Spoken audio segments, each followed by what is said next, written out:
అయితే నిన్న ఎవరు కేటీఆర్ మాట్లాడుతున్నాడు ఏమని చూడండి. బీఆర్ఎస్ను ఖతం చేసే కుట్ర. మొన్న బీజేపీ నేత బండి సంజయ్ అన్నారు. ఆంధ్రజ్యోతి రాధాకృష్ణ కొత్త పలుకులో ఇదే చెప్పారు. మోదీకి రేవంత్కు భయపడం, బీఆర్ఎస్ను ఏమీ చేయలేరు.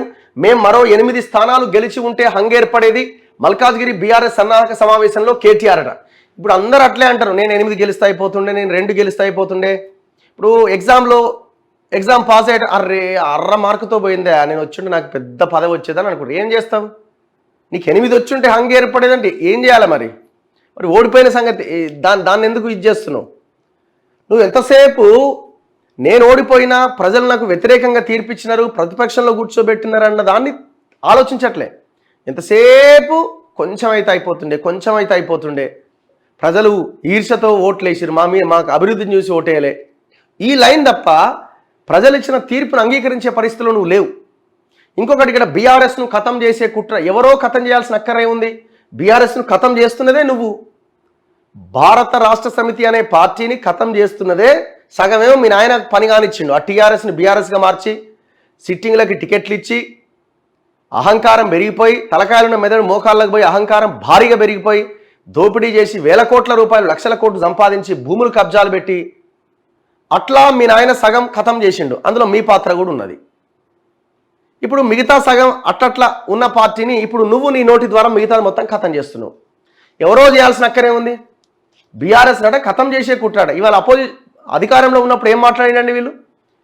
అధికారంలో ఉన్నప్పుడు కాంగ్రెస్ ఎమ్మెల్యేలని, టీడీపీ ఎమ్మెల్యేలని, బీఎస్పీ ఎమ్మెల్యేలని తీసుకుంటున్నప్పుడు ఏమన్నాడు?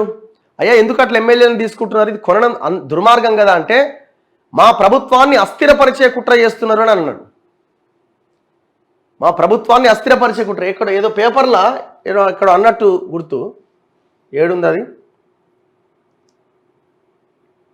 ఇగో 2-3 ఏళ్లలోనే అధికారంలోకి వస్తాం. మరి ఎట్లా వస్తావు అధికారంలోకి? ప్రజలు ఆల్రెడీ 60 మ్యాజిక్ ఫిగర్ మ్యాండేట్ ఇచ్చారు. కాంగ్రెస్ ప్రభుత్వానికి 64 సీట్లు వచ్చినాయి, 1 సిపిఐకి వచ్చింది, మొత్తం 65 స్థానాలు వాళ్ళకు ఉన్నాయి. మరి నువ్వెట్లా వస్తావు 2-3 ఏళ్ళ అధికారంలోకి? నువ్వెట్లా వస్తావు? ఇప్పుడు ఇక్కడేమో బీఆర్ఎస్ కుట్ర అంటున్నాడు, బీఆర్ఎస్ను ఖతం చేసే కుట్ర అంటున్నాడు. ఇక్కడేమంటున్నాడు? మేము ఖతం చేస్తాం, అధికారంలోకి వస్తాం, అధికార పక్షాలని ఇక్కడ అంటున్నాడు. నువ్వు ఏం నమ్మా? నీ నోరే నీ పార్టీని ఖతం చేస్తున్నది. ఫస్ట్ కేటీఆర్ని కనుక ఆ పార్టీ నుంచి తప్పిస్తే కనీసం ఉనికినైనా కాపాడుకోవడానికి అవకాశం ఉండదు వచ్చే ఎలక్షన్స్ నాటికి. ఎంపీ ఎలక్షన్స్లో గౌరవప్రదంగా కొంత డిపాజిట్లనే దక్కే అవకాశం ఉంటుంది, లేకపోతే ఆ డిపాజిట్ కూడా దక్కకపోవచ్చు మీకు. మల్కాజ్గిరి లోక్సభ సన్నాహక సమావేశంలో కేటీఆర్ అట 2-3 ఏళ్లలో అధికారంలోకి వస్తారట. ఎట్లా వస్తావు 39 సీట్లతో? 14 సీట్లను స్వల్ప ఓట్ల తేడాతో కోల్పోయినాం. వాటిల్లో సగం సీట్లు గెలిచిన రాష్ట్రంలో హంగొచ్చేది. యూట్యూబ్ ఛానళ్ల అడ్డగోలు దుష్ప్రచారంతోనే ఓడిపోయామని కమెంట్. మళ్ళీ యూట్యూబ్ ఛానళ్ళ మీద పడ్డాడు.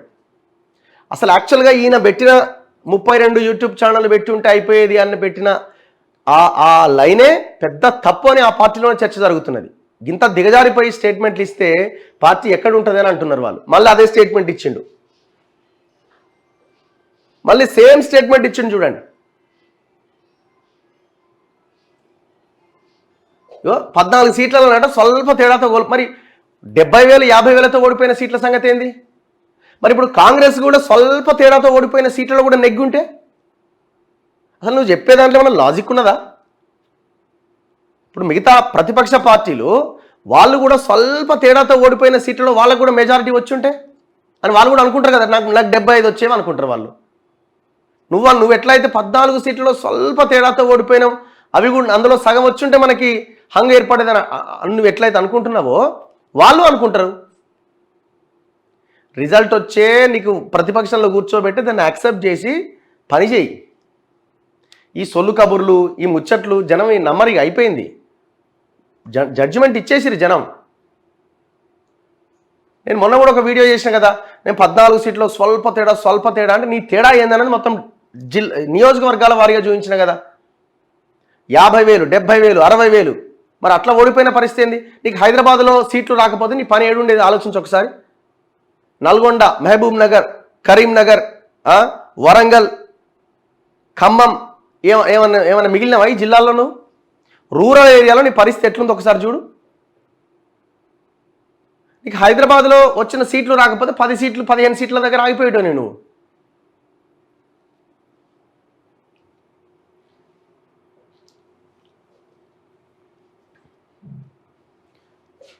ఈ బీఆర్ఎస్ వాళ్ళు యాక్చువల్గా వీళ్ళు యాక్చువల్గా అవసరమైతే ధర్నాలు చేయాలి. వీళ్ళు మీ పార్టీ కాపాడాలంటే ఈయన మీదనే ధర్నా చేయాలి.